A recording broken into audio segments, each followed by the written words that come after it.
ಬಂಧುಗಳೇ ನಮಸ್ಕಾರ, ಹೇಗಿದ್ರೆ ನೀವೆಲ್ಲರೂ? ನಾನು ಸುಬ್ರಹ್ಮಣ್ಯ ಎಸ್ ಹಂಡಿಗೆ. ಬಂಧುಗಳೇ, ದೃಶ್ಯವೊಂದನ್ನು ಗಮನಿಸ್ತಾ ಇದ್ದೀರಿ. ಸದ್ಯ ಸಾಮಾಜಿಕ ಜಾಲತಾಣದಲ್ಲಿ ವಿಪರೀತ ವೈರಲ್ ಆಗ್ತಿರುವಂತಹ ವಿಡಿಯೋ ಇದು. ಎಲ್ಲಿ ನೋಡಿದ್ರೂ ನಿಮಗೆ ಜನಸಾಗರವೇ ಕಾಣ್ತಾ ಇದೆ. ಅದೆಷ್ಟೋ ಜನ ಕನಸು ಕಾಣ್ತಾರೆ, ನಾವು ಸಾವನ್ನಪ್ಪಿದ ಬಳಿಕ ಈ ರೀತಿಯಾದಂತಹ ಗೌರವ ಸಿಗಬೇಕು ಅಂತ. ಈ ರೀತಿಯಾಗಿ ಜನ ಕನಸು ಕಾಣುವ ರೀತಿಯಲ್ಲಿ ಈ ವ್ಯಕ್ತಿಗೆ ಜನ ಗೌರವವನ್ನ ಕೊಡ್ತಾ ಇದ್ದಾರೆ. ಈ ವ್ಯಕ್ತಿ ಬೇರಾರೂ ಅಲ್ಲ, ಭಾರತೀಯ ಸಂಗೀತ ಕ್ಷೇತ್ರದಲ್ಲಿ ತಮ್ಮದೇ ಆದಂತಹ ಛಾಪು ಮೂಡಿಸಿದಂತ ಜುಬಿನ್ ಗಾರ್ಗ್. ಅವರ ಅಭಿಮಾನಿಗಳು ಅವರನ್ನ ಪ್ರೀತಿಯಿಂದ ಜುಬಿನ್ ದಾ ಅಂತ ಕರೀತಾ ಇದ್ರು. ಸದ್ಯ ಈ ಅಂತಿಮ ದರ್ಶನದ ವಿಡಿಯೋ ವೈರಲ್ ಆಗ್ತಾ ಇದೆ. ಈ ವೈರಲ್ ಆಗೋದಿಕ್ಕೆ ಶುರುವಾದ ಬಳಿಕ ಒಂದಷ್ಟು ಜನ ಇವರು ಯಾರು ಅಂತ ಹುಡುಕಾಡೋದಕ್ಕೆ ಶುರು ಮಾಡ್ಕೊಂಡಿದ್ದಾರೆ. ಬಹುತೇಕರಿಗೆ ಇವರು ಗೊತ್ತಿರುತ್ತೆ, ಒಂದಷ್ಟು ಮಂದಿಗೆ ಗೊತ್ತಿಲ್ಲದೆ ಇರಬಹುದು. ಹೀಗಾಗಿ ಈ ವಿಡಿಯೋದಲ್ಲಿ ನಾನು ಅವರನ್ನ ಪರಿಚಯಿಸುವಂತ ಕೆಲಸವನ್ನ ಮಾಡ್ತೀನಿ. ನಾವೆಲ್ಲರೂ ಕೂಡ ತಿಳಿದುಕೊಳ್ಳಲೇಬೇಕಾದಂತ ಮೇರು ವ್ಯಕ್ತಿತ್ವ ಅವರದ್ದು.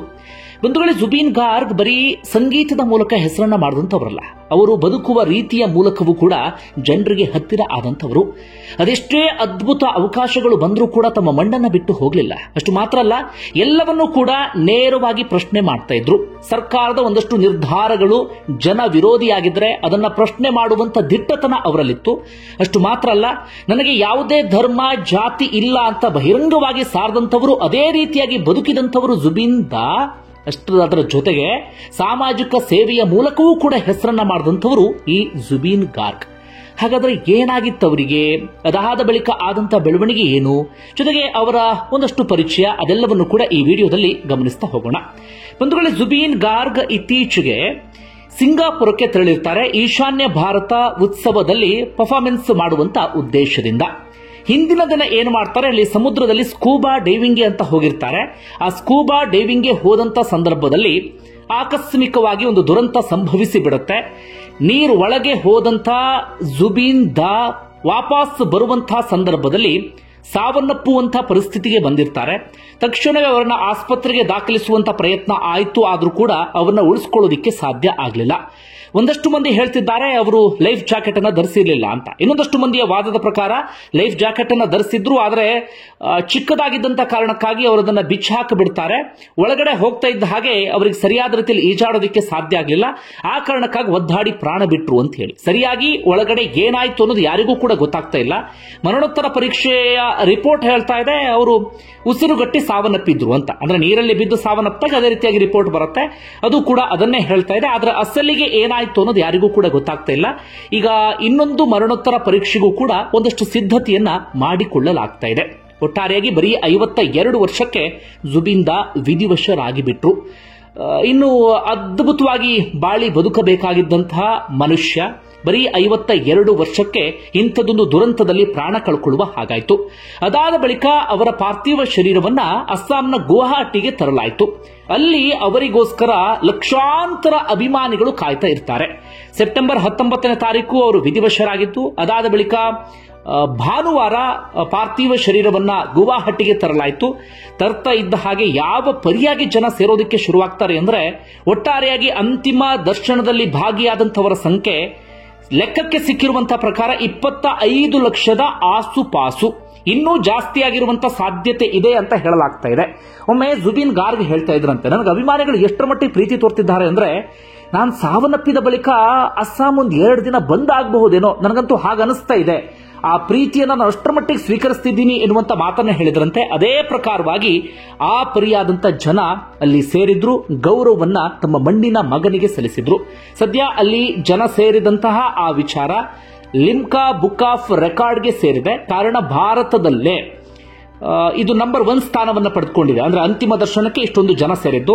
ಹಾಗೆ ಜಗತ್ತು ಅಂತ ತೆಗೆದುಕೊಂಡಾಗ 4ನೇ ಸ್ಥಾನವನ್ನು ಪಡೆದುಕೊಂಡಿದೆ. ಮೊದಲು ಮೈಕಲ್ ಜಾಕ್ಸನ್, ಅದಾದ ಬಳಿಕ ಪೋಪ್ ಫ್ರಾನ್ಸಿಸ್, ಅದಾದ ಬಳಿಕ ರಾಣಿ ಎಲಿಜಬೆತ್ II, ಅದಾದ ನಂತರ ಜುಬಿನ್ ಗಾರ್ಗ್.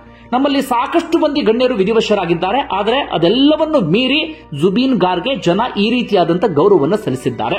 ಅಂದ್ರೆ ಜುಬಿನ್ ಗಾರ್ಗೆ ಜನ ಯಾವ ಪರಿಯಾದಂತ ಪ್ರೀತಿಯನ್ನ ತೋರ್ತಾ ಇದ್ರು ಅನ್ನೋದನ್ನ ನೀವು ಲೆಕ್ಕ ಹಾಕಿ. ಹಾಗಾದ್ರೆ ಈ ಜುಬಿನ್ ಗಾರ್ಗೆ ಯಾರು ಎನ್ನುವಂತ ವಿಚಾರವನ್ನ ನಾನು ಹೇಳ್ತಾ ಹೋಗ್ತೀನಿ, ಕೇಳಿ. ಬಂಧುಗಳೇ, ಇವರು ಅಸ್ಸಾಮಿ, ಬೆಂಗಾಲಿ, ಹಿಂದಿ ಸೇರಿದಂತೆ ಒಟ್ಟಾರೆಯಾಗಿ 40ಕ್ಕೂ ಅಧಿಕ ಭಾಷೆಗಳಲ್ಲಿ ಹಾಡಿದಂತಹ ಗಾಯಕ.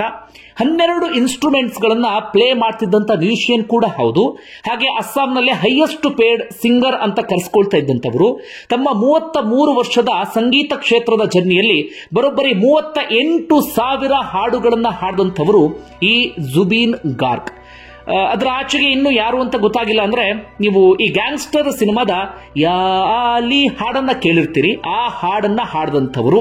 ಅದೇ ರೀತಿಯಾಗಿ ಈ ಕ್ರಿಶ್ 3ದ ದಿಲ್ ತು ಹೈ ಎನ್ನುವಂತ ಸಾಂಗ್ ಅನ್ನ ಕೇಳಿರ್ತೀರಿ, ಅದನ್ನು ಕೂಡ ಹಾಡಿದಂಥವರು ಜುಬೀನ್ ಗಾರ್ಗ್. ಹಾಗೆ ಕನ್ನಡದಲ್ಲೂ ಕೂಡ ಪರಿಚಯ ಎನ್ನುವಂತ ಸಿನಿಮಾದಲ್ಲಿ ಹೋಳಿ ಹಾಡು ಅಂತ ಒಂದು ಹಾಡು ಬರುತ್ತೆ, ಅದನ್ನ ಹಾಡಿದಂಥವರು ಇದೇ ಜುಬೀನ್ ದಾ. ಇವರ ಲೈಫ್ ಜರ್ನಿಯನ್ನ ಗಮನಿಸ್ತಾ ಹೋಗೋದಾದ್ರೆ, ಬರೀ 3 ವರ್ಷಕ್ಕೆ ಹಾಡುಗಾರಿಕೆ ಶುರುವಾಗಿಬಿಡುತ್ತೆ. ಅವರ ತಾಯಿ ಇವರಿಗೆ ಹಾಡನ್ನ ಕಲಿಸ್ತಾ ಇರ್ತಾರೆ. ಅದಾದ ಬಳಿಕ ಅಸ್ಸಾಮೀಸ್ ಫೋಕ್ ಮ್ಯೂಸಿಕ್ ಕಡೆಗೆ ಹೆಚ್ಚು ಗಮನವನ್ನು ಹರಿಸೋದಕ್ಕೆ ಶುರು ಮಾಡ್ಕೊಳ್ತಾರೆ. ಅಂದ್ರೆ ಜನಪದದ ಕಡೆಗೆ ಹೆಚ್ಚು ಗಮನವನ್ನು ಹರಿಸ್ತಾರೆ. ಸ್ಕೂಲ್ ಡೇಸ್ ನಲ್ಲೇ ಸಾಂಗ್ ಅನ್ನ ಕಂಪೋಸ್ ಮಾಡೋದಕ್ಕೆ ಶುರು ಮಾಡ್ಕೊಳ್ತಾರೆ. ಒಂದು ಹಂತಕ್ಕೆ ಬರ್ತಾ ಇದ್ದ ಹಾಗೆ ಅಸ್ಸಾಮಿ ಆಲ್ಬಮ್ ಅನಾಮಿಕಾ ಎನ್ನುವಂತ ಆಲ್ಬಮ್ ಅನ್ನ ರಿಲೀಸ್ ಮಾಡ್ತಾರೆ. ಅದು ದೊಡ್ಡ ಮಟ್ಟಿಗೆ ಹಿಟ್ ಆಗುತ್ತೆ. ಅದಾದ ನಂತರ ಅವರಿಗೆಲ್ಲ ಭಾಷೆಗಳಲ್ಲೂ ಕೂಡ ಅವಕಾಶಗಳು ಹುಡುಕಿಕೊಂಡು ಬರುತ್ತೆ. ಆರಂಭದಲ್ಲಿ ಅಸ್ಸಾಮೀಸ್ ಭಾಷೆಯನ್ನು ಬಿಟ್ಟು ಎಲ್ಲೂ ಕೂಡ ಹೋಗಿರಲಿಲ್ಲ, ಕೇವಲ ಅದೇ ಭಾಷೆಯಲ್ಲಿ ಹಾಡು ಹಾಡ್ತಾ ಇದ್ರು. ಅದಾದ ಬಳಿಕ ಪಕ್ಕದ ಬೆಂಗಾಲಿಯಲ್ಲಿ ಅವರು ಹಾಡೋದಕ್ಕೆ ಶುರು ಮಾಡಿಕೊಂಡ್ರು. ಅದಾದ ನಂತರ ಹಿಂದಿಯಲ್ಲೂ ಕೂಡ ಹಾಡೋದಕ್ಕೆ ಶುರು ಮಾಡಿದ್ರು. ಅದಾದ ನಂತರ ಒಟ್ಟಾರೆಯಾಗಿ 40ಕ್ಕೂ ಅಧಿಕ ಭಾಷೆಗಳಲ್ಲಿ ಹಾಡಿದಂಥವರು. ಹಾಗೆ ಲೈವ್ ಪರ್ಫಾರ್ಮೆನ್ಸ್ ಮೂಲಕ ಸಾಕಷ್ಟು ಅಭಿಮಾನಿಗಳನ್ನ, ಕೋಟಿ ಅಭಿಮಾನಿಗಳನ್ನ ಗಳಿಸಿಕೊಂಡಂತವರು ಇದೇ ಜುಬೀನ್ ಗಾರ್ಗ್. ನಾನು ಆಗ್ಲೇ ಹೇಳ್ತಾ ಇದ್ದಾಗ ಗ್ಯಾಂಗ್ಸ್ಟರ್ ಸಿನಿಮಾದ ಹಾಡು 2006ರಲ್ಲಿ ಸೂಪರ್ ಡೂಪರ್ ಹಿಟ್ ಆಯಿತು. ಜುಬೀನ್ ಗಾರ್ಗ್ ಅವರಿಗೆ ಇನ್ನಷ್ಟು ಅವಕಾಶಗಳು ಬಾಲಿವುಡ್ ನಲ್ಲಿ ಹುಡ್ಕೊಂಡು ಬರೋದಕ್ಕೆ ಶುರುವಾಯಿತು. ಆದರೆ ನಾನು ನನ್ನ ಮಣ್ಣಿನ ಜನರನ್ನ ಬಿಟ್ಟು ಬರೋದಿಲ್ಲ, ನನ್ನ ಮಣ್ಣನ್ನ ಬಿಟ್ಟು ಬರೋದಿಲ್ಲ, ಅಲ್ಲಿನ ಸಾಂಸ್ಕೃತಿಕ ಲೋಕವನ್ನ ಇನ್ನಷ್ಟು ಎತ್ತರಕ್ಕೆ ಕೊಂಡೊಯ್ಯುವಂತ ಜವಾಬ್ದಾರಿ ನನ್ನ ಮೇಲಿದೆ. ಹೀಗಾಗಿ ನಾನು ಬಾಲಿವುಡ್ಗೆ ಅಂದ್ರೆ ಪರ್ಮನೆಂಟ್ ಆಗಿ ಇಲ್ಲೇ ಇರೋದಿಲ್ಲ ಎನ್ನುವ ರೀತಿಯಲ್ಲಿ ಅವರು ಮತ್ತೆ ಅಸ್ಸಾಂನಲ್ಲೇ ಹಾಡೋದಕ್ಕೆ ಶುರು ಮಾಡ್ಕೊಳ್ತಾರೆ. ಅದಾದ ನಂತರ ಕೆಲ ಹಿಂದಿ ಸಾಂಗ್ಗಳನ್ನು ಹಾಡಿದ್ದಾರೆ, ಆದರೆ ಹೆಚ್ಚಿನ ಹಾಡುಗಳನ್ನು ಹಾಡಿಲ್ಲ. ಅದಾದ ನಂತರ ಕ್ರಿಶ್ 3 ಸಿನಿಮಾದ ಹಾಡು ಮತ್ತೊಂದು ಸೂಪರ್ ಡೂಪರ್ ಹಿಟ್ ಆಯಿತು. ಕೇವಲ ಹಾಡುಗಾರಿಕೆಯಲ್ಲಿ ಮಾತ್ರ ಅಲ್ಲ, ಸಿನಿಮಾದಲ್ಲಿ ನಟನೆ ಮಾಡಿದ್ದಾರೆ, ನಿರ್ದೇಶನ ಮಾಡಿದ್ದಾರೆ, ಸಿನಿಮಾ ಪ್ರೊಡ್ಯೂಸ್ ಮಾಡಿದ್ದಾರೆ. ಹೀಗೆ ಎಲ್ಲ ಕ್ಷೇತ್ರದಲ್ಲೂ ಕೂಡ ತಮ್ಮನ್ನ ತಾವು ಗುರುತಿಸಿಕೊಂಡಂತವರು ಜುಬೀನ್ ಗಾರ್ಗ್. ಬದುಕಿದ್ದು ಬರೀ 52 ವರ್ಷ. ಆದ್ರೆ ಅವರು ಮಾಡಿದಂತ ಸಾಧನೆ ಇದೆಯಲ್ಲ, ಅದು ಸಾಮಾನ್ಯ ಅಲ್ವೇ ಅಲ್ಲ. ಅದರ ಆಚೆಗೆ ಜನರಿಗೆ ಯಾಕೆ ಇಷ್ಟು ಹತ್ರ ಆದ್ರು ಅಂದ್ರೆ, ಅಸ್ಸಾಂನಲ್ಲಿ ಏನಾದ್ರೂ ತುರ್ತು ಪರಿಸ್ಥಿತಿ ಬಂದಾಗ ಅಥವಾ ಜನ ಒದ್ದಾಡುವಂತ ಪರಿಸ್ಥಿತಿ ಬಂದಾಗ ಅವ್ರ ಜೊತೆಗೆ ನಿಂತ್ಕೊಳ್ತಾ ಇದ್ದಂಥವ್ರು ಜುಬೀನ್ ಗಾರ್ಗ್. ಈ ಅಸ್ಸಾಮಲ್ಲಿ ಫ್ಲಡ್ ಆದಾಗ ಕೋಟ್ಯಾಂತರ ರೂಪಾಯಿ ಹಣವನ್ನ ಆ ಸಂದರ್ಭದಲ್ಲಿ ಜನರಿಗೋಸ್ಕರ ಅವರು ಕೊಟ್ಟಿದ್ರು. ಅದಾದ ನಂತರ ಕೋವಿಡ್ ಬಂದಂತ ಸಂದರ್ಭದಲ್ಲಿ ತಮ್ಮದೇ ಒಂದು ದೊಡ್ಡ ಮನೆಯನ್ನೇ ಆಸ್ಪತ್ರೆಯನ್ನಾಗಿ ಪರಿವರ್ತಿಸಿ ಬಿಟ್ಟಿದ್ರು ಈ ಜುಬೀನ್ ಗಾರ್ಗ್. ಅಷ್ಟು ಮಾತ್ರ ಅಲ್ಲ, ಆಗ್ಲೂ ಕೂಡ ಎಷ್ಟು ಜನರಿಗೆ ಸಹಾಯ ಮಾಡಿದ್ದಾರೆ ಅಂತ ಗೊತ್ತಿಲ್ಲ ಅಂತೆ ಪೇಷಂಟ್ಸ್ಗಳಿಗೆ. ಈಗೆಲ್ಲರೂ ಕೂಡ ಮಾತಾಡೋದಕ್ಕೆ ಶುರು ಮಾಡ್ಕೊಂಡಿದ್ದಾರೆ. ಜೊತೆಗೆ ಜಾತಿ ಧರ್ಮ ಎಲ್ಲವನ್ನೂ ಕೂಡ ಮೀರಿ ಬೇರೆ ಬೇರೆ ಸಂದರ್ಭದಲ್ಲಿ ಜನರ ಜೊತೆಗೆ ನಿಂತ್ಕೊಳ್ತಾ ಇದ್ರು. ಪ್ರಮುಖವಾಗಿ ಈ ಆಸ್ಪತ್ರೆಯಲ್ಲಿ ಬಿಲ್ ಕಟ್ಟೋದಕ್ಕೆ ಯಾರು ಒದ್ದಾಡ್ತಾ ಇದ್ರು, ಅವ್ರ ಜೊತೆಗೆ ಜುಬೀನ್ ಗಾರ್ಗ್ ನಿಂತ್ಕೊಳ್ತಾ ಇದ್ರು. ಅವರೊಂದು ಫೌಂಡೇಶನ್ ಕೂಡ ಅದಕ್ಕೋಸ್ಕರ ಮಾಡಿದ್ರು. ಅಲ್ಲಿ ಯಾರು ಬಂದು ಕಷ್ಟವನ್ನು ಹೇಳ್ಕೊಳ್ತಾರೆ, ಅವ್ರ ಜೊತೆಗೆ ಜುಬೀನ್ ಗಾರ್ಗ್ ನಿಂತ್ಕೊಳ್ತಾ ಇದ್ರು. ನಾನು ಆರಂಭದಲ್ಲೇ ಹೇಳಿದ ಹಾಗೆ ಜನಕ್ಕೆ ಮತ್ತಷ್ಟು ಹತ್ರ ಆಗಿದ್ದ ಕಾರಣ ಅಂದ್ರೆ, ಅವರಿಗೆ ಇಂಥದ್ದೇ ಜಾತಿ ಧರ್ಮ ಅಂತ ಇರಲಿಲ್ಲ. ಅವರು ಬ್ರಾಹ್ಮಣ ಸಮುದಾಯದಲ್ಲಿ ಜನಿಸಿದ್ರು ಕೂಡ ಅದಾದ ಬಳಿಕ ಅವರು ಬಹಳ ಸ್ಪಷ್ಟವಾಗಿ ಹೇಳಿದ್ರು, ನನಗೆ ಯಾವುದೇ ಧರ್ಮ ಇಲ್ಲ, ಧರ್ಮವನ್ನು ನಾನು ಫಾಲೋ ಮಾಡೋದಿಲ್ಲ, ನನಗೆ ಯಾವ ಜಾತಿಯೂ ಕೂಡ ಇಲ್ಲ, ನಾನು ಕೇವಲ ಮನುಷ್ಯ ಅಷ್ಟೇ, ನಾನು ಮನುಷ್ಯರ ಪ್ರೀತಿಯನ್ನ ಪಡೆಯೋದಕ್ಕೆ ಬಯಸ್ತಾ ಇದ್ದೇನೆ, ಜಾತಿ ಧರ್ಮವನ್ನ ಮೀರಿದಂತ ಮನುಷ್ಯರ ಪ್ರೀತಿ ನನಗೆ ಬೇಕು ಎನ್ನುವಂತ ಮಾತನ್ನು ಅವರು ಹೇಳ್ತಾ ಇದ್ರು. ಅದೇ ಪ್ರಕಾರವಾಗಿ ಬದುಕಿದಂಥವರು ಜುಬೀನ್ ಗಾರ್ಗ್. ಇವತ್ತು ಅವರಿಗೆ ಅದೇ ರೀತಿಯಾದಂತಹ ಗೌರವವನ್ನ ಜನ ಕೊಟ್ಟಿದ್ದಾರೆ. ಆ ಕಾರಣಕ್ಕಾಗಿ ನಾನು ನೆನಪು ಮಾಡಿಕೊಂಡೆ. ಬಂಧುಗಳು, ನಿಮ್ಗೆ ಏನಿಸ್ತಾ ಕಮೆಂಟ್ ಬಾಕ್ಸ್ ಮೆನ್ಷನ್ ಮಾಡಿ. ಧನ್ಯವಾದ. ವಿಡಿಯೋ ನೋಡಿದ್ದಕ್ಕೆ.